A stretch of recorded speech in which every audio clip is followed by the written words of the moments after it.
नमस्कार। मैं परवेश कुमार और आप देख रहे हैं हमारे YouTube चैनल परवेश शर्मा। आज हम हो रहे देश में तमाम उन मुद्दों पे चर्चा करेंगे जो नहीं होना चाहिए।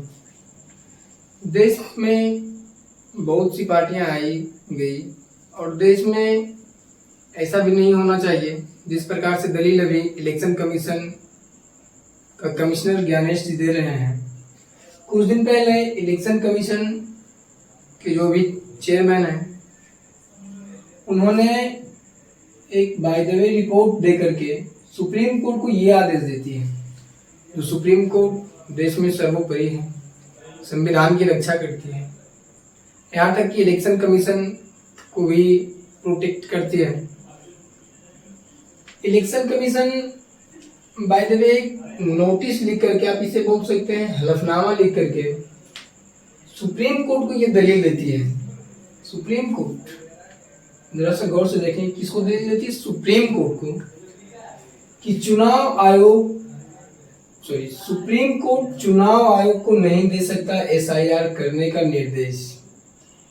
इलेक्शन कमीशन ने दाखिल किया जवाबी हलफनामा। मतलब सुप्रीम कोर्ट इलेक्शन कमीशन को ये गाइड नहीं कर सकती कि आप एसआईआर किस ढंग से करवाएं, कब करवाएं और कैसे करवाएं। ये ज्ञानेश जी इलेक्शन कमीशन का जो चेयरमैन है उनका कहना है। इन्होंने बाय द वे एक रिपोर्ट लिख करके भेजे हैं। रिपोर्ट है क्या, जरा सा इसको ठीक से देखते हैं।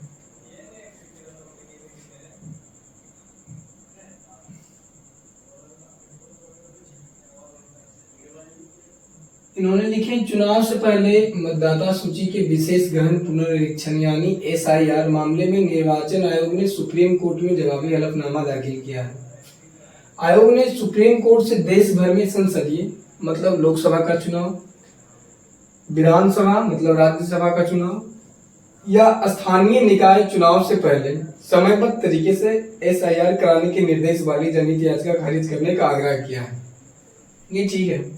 उसके जस्ट नीचे है कि एसआईआर कराने का निर्णय चुनाव आयोग का। हाँ, ये सही बात है, उनका अपना अधिकार है। चुनाव आयोग को संविधान उसको ये इजाजत देती है कि वो कब चुनाव करवाए, इसका निर्णय वो खुद ले सकते हैं। लेकिन ये नहीं कि किसी को सपोर्ट करें और किसी पार्टी को सपोर्ट नहीं करें। अपने हलफनामे में चुनाव आयोग ने कहा है, देश भर में चरणबद्ध तरीके से एसआईआर कराने का निर्णय चुनाव आयोग का संविधान प्रदत्त विशेषाधिकार है। ये सही बात है कि संविधान आपकी मतलब चुनाव करवाने का एक निर्णय प्रदान किया है, संविधान प्रदत्त विशेषाधिकार दिया है और संविधान रक्षक सुप्रीम कोर्ट है। और उसी को ये दलील दे रहे हैं, उसी को ये हलफनामा दे रहे हैं कि आप हमें आदेश नहीं कर सकते हैं कि हम एसआईआर कैसे करवाएं, किस ढंग से करवाएं। लिहाजा अदालतें इस तरीके से एसआईआर का निर्देश नहीं दे सकती हैं। अगर अदालत ऐसा निर्देश देती है तो ये निर्वाचन आयोग के संवैधानिक क्षेत्राधिकार में अतिक्रमण के समान होगा। आप इसे ये समझें कि सुप्रीम कोर्ट को ये हलफनामे में एक दलील दे रहा है इलेक्शन कमीशन कि हम कब एसआईआर करवाएंगे, किस ढंग से करवाएंगे, कौन कौन से डॉक्यूमेंट्स मांगेंगे, इसमें आप दखल अंदाजी ना करें। अगर बिहार में फिलहाल कुछ दिन पहले हुए एसआईआर को आप देखें तो इलेक्शन कमीशन ने 11 डॉक्यूमेंट्स मांगे थे जो डिजिटली तो बनते हैं, लेकिन एक आदमी के 2 से ज्यादा डॉक्यूमेंट्स अवेलेबल हो जाते हैं, वो भी सेम टाइम में, सेम डे में और सेम वर्ग में भी हो जाते हैं।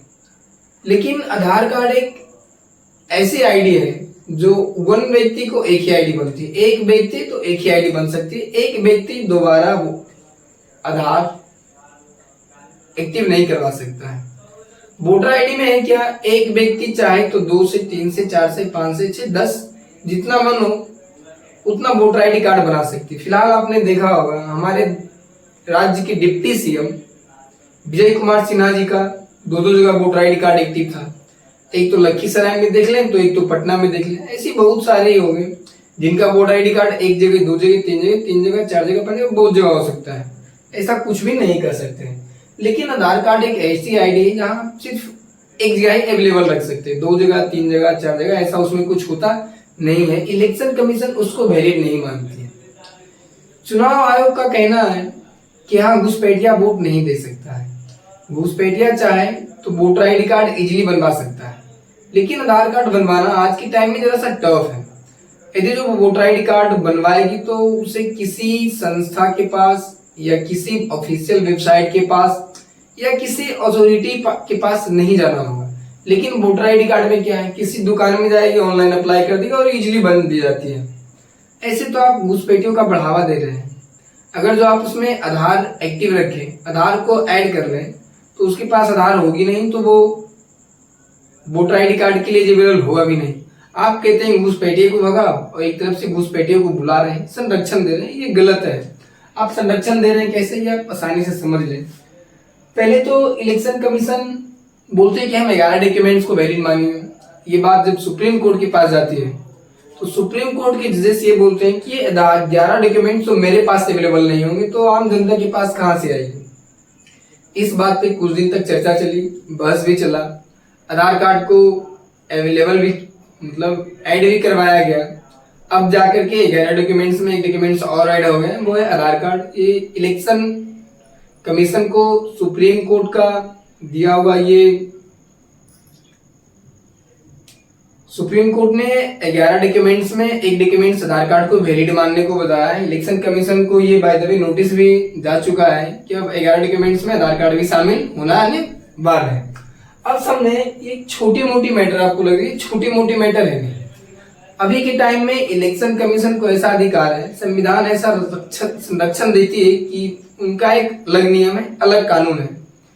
कुछ दिन बाद ये सीबीआई आप बोल सकते हैं, सीबीआई एक ऐसी संस्था है जो इन्वेस्टिगेशन का काम करती है और ये संस्था गृह मंत्री के अधीन होता है। अभी में गृह मंत्री प्रेजेंट में केंद्र में अमित शाह जी हैं। अभी ये संस्था ईडी, सीबीआई, सीआईडी गृह मंत्री के अधीन है। कुछ दिन पहले एक बिल आया था, PMLA नाम था बिल का। उस बिल में था क्या कि आप किसी भी मंत्री को अरेस्ट करें और जेल में डाल सकते हैं बिना किसी जुर्म के। अब बिना किसी जुर्म के किसी भी मंत्री को आप सुप्रीम कोर्ट में लेकर के जाएंगे तो सुप्रीम कोर्ट की CJI, वहां के प्रमुख जो भी जजेस हैं, वकील हैं, ये तो आपसे पूछ सकते हैं कि इस व्यक्ति को आप किसके तहत अंदर लाए हैं। तो ये PMLA एक्ट था, ये संसद से पास हुआ था। वहां CBI के जो भी होते थे वहां जाकर के दलील देते थे, सर कि हम इस कानून के तहत इन्हें उठा करके लाए और जेल में डाले। अब इनकी इन्वेस्टिगेशन होगी, अब इनका मतलब जो भी रख रखाव यहाँ हो, जब तक हम इन्वेस्टिगेशन करेंगे। इस ढंग से विपक्ष वाले पार्टी को उठा करके सबको जेल में डाल देते। फिर कुछ दिन पहले संसद में एक बिल आया कि यदि जो किसी भी मंत्री हो, नेता पक्ष का हो या विपक्ष का हो, यदि जो 30 दिन जेल में रहेगी, कितना दिन नोट कीजिएगा, 30 दिन जेल में रही, तो उसको पोस्ट से इस्तीफा देना होगा। अब जो ये CBI है, CID है और ये जो ED है, ये सब गृह मंत्री के अंडर में काम करते हैं और गृह मंत्री ऐसा आदेश नहीं दे सकते कि जाओ भाई फलाने ठिकाने जगह मेरा आदमी है, उसको जाकर के इन्वेस्टिगेशन करो। ऐसा तो आज तक ये 10 से 15 साल में कभी हुआ भी नहीं है। और जिसका केंद्र में सरकार रहता है उसकी पार्टी में यही होती है। आज बीजेपी है तो ये कर रही है, कल को और कोई पार्टी आएगी तो वो भी यही करेगी, नेचुरल चीज है। लेकिन लोकतंत्र के देश में ऐसा होना ये ठीक नहीं माना जाता है।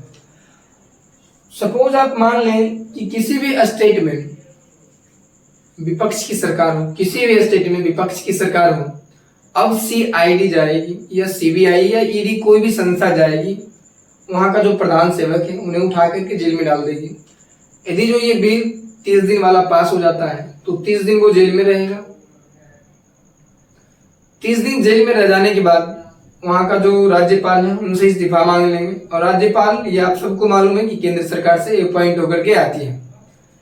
30 दिन में वहां की सरकार गिर जाएगी और वो सरकार केंद्र के अधीन हो जाएगा।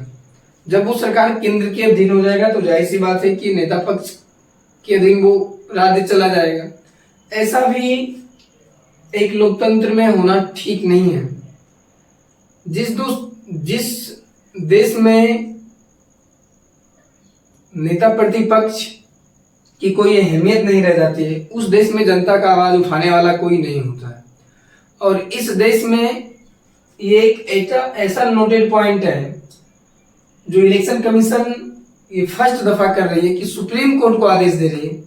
ऐसा आदेश सीबीआई ईडी जब देना चालू कर दे तो इस देश में विपक्ष की कोई भूमिका नहीं होगी।